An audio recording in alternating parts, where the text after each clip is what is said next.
میں نے کچھ لوگوں کو مختلف پروگراموں میں یہ کہتے سنا ہے کہ عمران خان سینٹ انتخابات کے فوراً بعد مڈ ٹرم انتخابات کا اعلان کرنے والے ہیں. کیا ایسا ہوگا؟ اور کون سی جماعت پتہ حاصل کرے گی؟ میرا ذاتی خیال تو یہ ہے کہ اس سے بڑی حماقت ہو کوئی نہیں سکتی. پی ٹی آئی جس مرحلے سے گزر رہی ہے اس وقت، وہ بہت ہی کریٹیکل قسم کا ایک فیز ہے. میرا اپنا ایک شعر ہے، میں ایک مایا ہوں تخلیق کے مراحل میں، نہ جانے کون سے سانچے میں ڈھل رہا ہوں میں.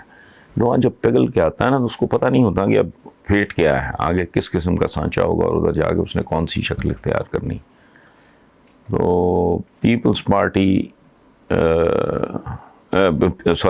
پی ٹی آئی اسی فیز سے گزر رہی ہے، اور میرے نزدیک یہ مڈ ٹرم انتخابات کا جو ڈول ڈالنا، یہ میرا خیال ہے حماقت سے زیادہ کچھ نہیں ہوگا ان حالات میں. جیسے وہ ہمارے پنجابی میں کہتے ہیں کہ لوگ نک و نک آ گئے ہیں، ان کی قوت برداشت جواب دیتی جا رہی ہے. یہ میرا فیڈ بیک ہے. ممکن ہے باہر دودھ کی نہریں بہہ رہی ہوں اور شہد کے چشمے ابل رہے ہوں، لیکن بہرحال میری انڈرسٹینڈنگ یہی ہے. Thank you. یہ سوال ہے، وسیم عیسیٰ صاحب ہیں راولپنڈی.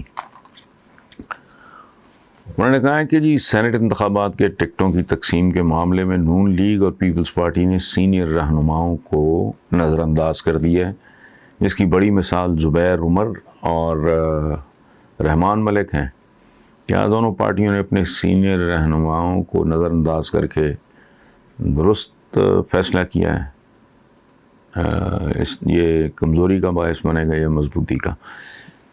میں وسیم صاحب، میری بنت، میری ساخت میں تھوڑا سا نقص ہے. مجھے کوئی دلچسپی نہیں ہے کہ ان میں سے کون کمزور اور کون طاقتور ہوتا ہے.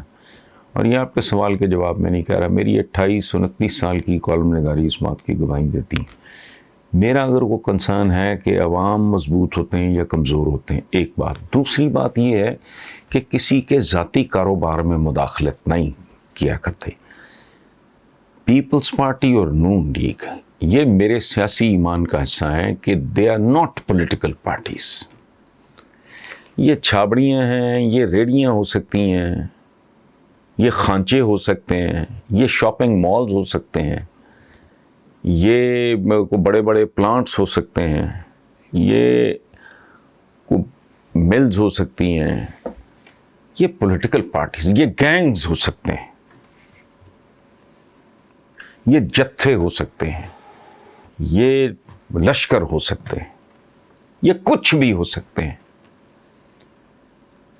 میں قسم کھا کے یہ عرض کر سکتا ہوں پوری ذمہ داری کے ساتھ، یہ پولیٹیکل پارٹیز ہرگز نہیں ہے. اگر یہ پولیٹیکل پارٹیز ہوتی تو پاکستان آج یہاں نہ کھڑا ہوتا جہاں ہے. اور ایک بات میں پہلے بھی کہہ چکا ہوں، پھر کہہ رہا ہوں احتیاطاً، یہ جو مداخلتوں کا بلیم کرتے ہیں یہ کم ظرف ہی نہیں، جھوٹے بھی ہیں اور منافق بھی ہیں. کیسے ممکن ہے کہ ایک پارٹی واقعی پولیٹیکل پارٹی ہو اور جمہوریت کا راگ ہی نہ الاپ رہے ہوں، ان میں جنرلی جمہوریت موجود ہو، ان کی الماریوں میں کوئی اسکیلیٹن نہ ہو، انہوں نے کوئی لوٹ مارنا کی ہو، وہ نہ نالائق ہوں نہ کرپٹ ہوں، تو کون مداخلت کرتا؟ سوال ہی نہیں پیدا ہوتا. یہ مداخلتیں بھی ان کی اپنی پیداوار ہیں. وہ ہسٹری اٹھا کے دیکھ لیں. اب ہمارے اس طرح کے پروگرام میں تو اس بات کی گنجائش نہیں ہوتی. میں پاکستان کی تاریخ یہاں بیٹھ کے دہرانا شروع کر دوں. اٹھا کے دیکھیں ان کی اوقاتیں، آپ کو پتہ لگ جائیں گی. یہ ہیں کون؟ یعنی کچھ شرم آنی چاہیے. آپ ڈیموکریسی کی بات کرتے ہو، جمہوریت، جمہور سے نکلا. کمال جمہوریت ہے بھائی اس ملک کی. سر شاہ نواز کے بیٹے ذوالفقار علی بھٹو، پھر ان کی صاحبزادیاں آئیں بھٹو صاحب کی. کے بعد بے نظیر آئیں، پھر ان کے شوہر نامدار تشریف لے آیا اور اب ان کا برخوردار ہے اور شادی ہو جائے بلاول کی، تو آپ دیکھیں گے کہ 2-4 سال میں اگلا چیئرمین یا چیئرپرسن تیار ہوگا. اس کو اگر ڈیموکریسی کہتے ہو آپ، تو پھر یہ پارٹیز ہوں گی. میں تو ان کو پولیٹیکل پارٹی سمجھتا نہیں، یہ ان کے دھندے ہیں، یہ گینگز ہیں. ان کے کاموں میں مداخلت کرنا، ان کو کوئی مشورہ یا کوئی بات، وہ جنرلی میرا خیال ہے کہ ہمیں گریز ہی کرنا چاہیے. تو باقی مضبوط ہوگی یا کمزور ہوگی، it's not my concern at all. Pakistan کے عوام کب مضبوط ہوں گے، ان کو کب عزت نصیب ہوگی، ان کو تو وہ بھی نہیں ملا جو مفت ملتا ہے. اکانومی تو چلو نا جی نہیں ہو سکی، بڑا ٹیکنیکل کام ہے. عزت تو مفت ملتی ہے، وہ تھانے میں نہیں ملتی غریب آدمی کو، وہ کچہری میں نہیں ملتی،